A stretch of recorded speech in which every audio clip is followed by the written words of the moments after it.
Bonjour, je suis François Robine, anthropologue, directeur de recherche au CNRS. Je travaille depuis 35 ans en Asie du Sud-Est, plus particulièrement en Birmanie, dont je parle la langue. Donc je mène des enquêtes au départ sur la culture matérielle des populations de Birmanie et d'Asie du Sud-Est. À partir des années 90, j'ai travaillé sur la question des minorités ethniques et religieuses en Asie du Sud-Est et en Birmanie. Alors, je suis de là où je vis, c'est-à-dire que je suis né en Normandie, mais que ma normanditude est un tout petit peu éloignée. Et donc, je suis birman lorsque je suis en Birmanie et je suis bubble artien lorsque je suis ici.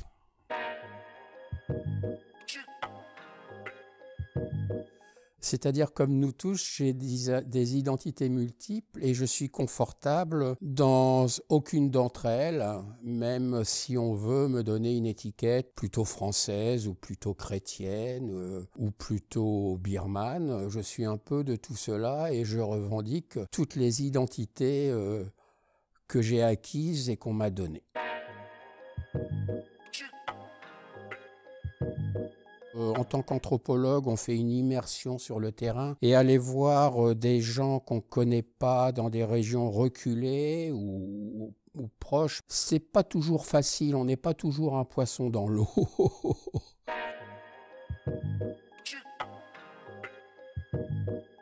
J'assume complètement le parti pris, c'est le point de vue que j'ai des gens chez qui je vis. C'est un point de vue que d'autres ne partagent pas forcément. C'est un point de vue parfois un petit peu difficile à comprendre, un point de vue de détachement par rapport à l'idée qu'on a en général des gens qu'on voit et qu'on réduit à quelques catégories. Et donc je ne réduis pas les gens à des catégories, je les inclus dans des carrefours.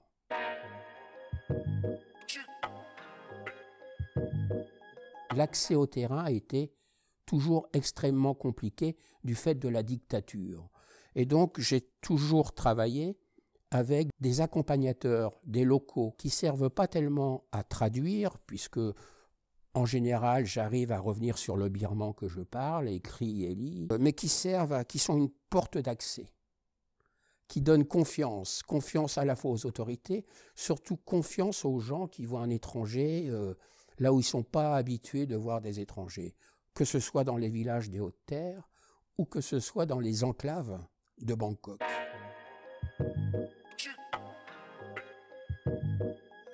Comme un étranger, c'est-à-dire avec un regard oblique, dans les enclaves comme dans les villages, puisqu'on rentre dans deux lieux interdits par les autorités.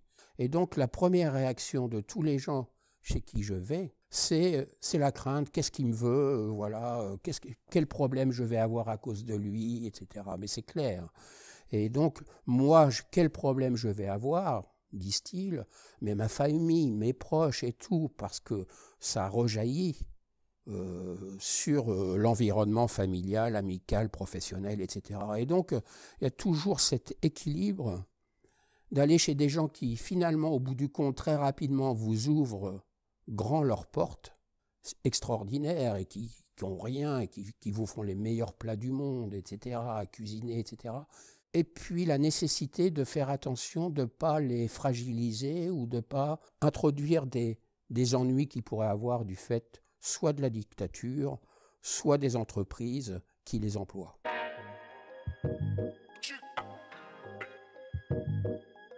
Tout le temps, c'est la vie du terrain, je veux dire, les ennuis. Je ne crois pas que j'ai réellement créé des ennuis aux gens avec qui j'ai travaillé ou chez qui j'ai été invité.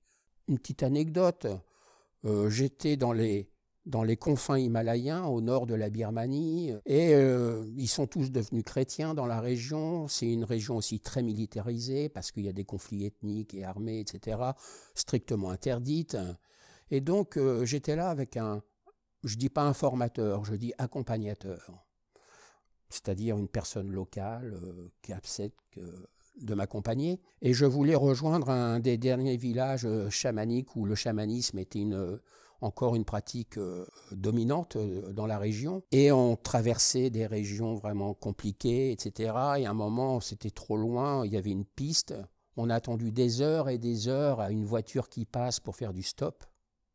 Et quand il y a une voiture qui est passée, on s'est précipité. Et alors, ils ont ouvert le carreau. Et ils avaient des Ray-Ban noirs qu'ils ont un petit peu baissés en disant « c'est vous qu'on cherchait ». Et donc, c'était la police qui m'a remis dans le premier avion, évidemment, pour rentrer, etc.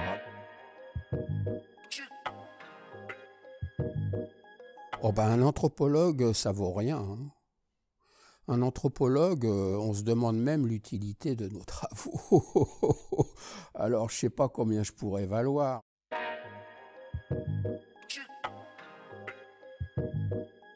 Voyant l'évolution du monde, voyant les conflits générés aux portes, au sein même de l'Europe, voyant les conflits en Afrique, voyant les conflits dans le monde entier, en Asie du Sud-Est, bien sûr. Je trouve que l'anthropologie est quelque chose de primordial et essentiel. Et moi, j'aurais voulu que l'anthropologie soit enseignée actuellement, du fait des discours politiques un peu partout dans le monde, des dirigeants qui prennent le pouvoir sur des idées nationalistes.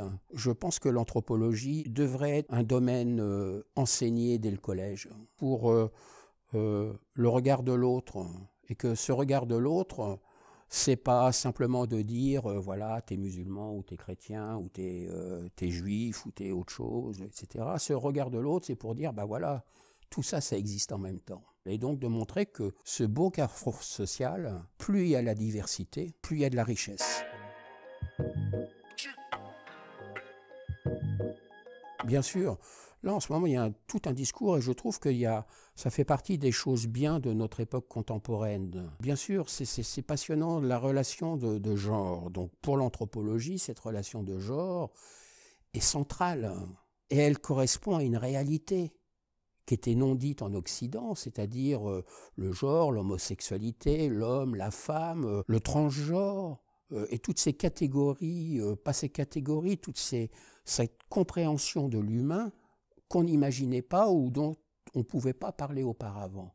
Si vous allez en Asie du Sud-Est, il y a un rapport, alors on ne peut pas généraliser non plus, mais par exemple en Birmanie, la transsexualité ou l'homosexualité homme ou femme, c'est passionnant, elle est beaucoup plus intégrée dans le paysage social. Mais il faut quelques codes. Les homosexuels, hommes ou femmes, sont souvent des médiums ou des chamans. Et donc il y a une ritualisation. Et donc il y a aussi la dimension transgenre. Il faut que cette dimension transgenre soit, pour être acceptée en Birmanie, soit intégrée sous forme d'un couple homme-femme. En Thaïlande, c'est aussi extraordinaire, c'est-à-dire c'est la conception qu'on a de l'homme et de la femme qui est complètement différente. Les journalistes ou les touristes diront il y a une masculinité qui n'est pas masculine, qui est féminine. C'est extraordinaire et donc pour nous c'est le regard qu'on a, alors que en Thaïlande, effectivement, on ne sait plus la frontière entre le masculin et le féminin et qui est très bien vécue par toutes les générations. Et donc, c'est réellement une approche par-delà nature-culture, c'est-à-dire dépasser, traverser les catégories. Voilà.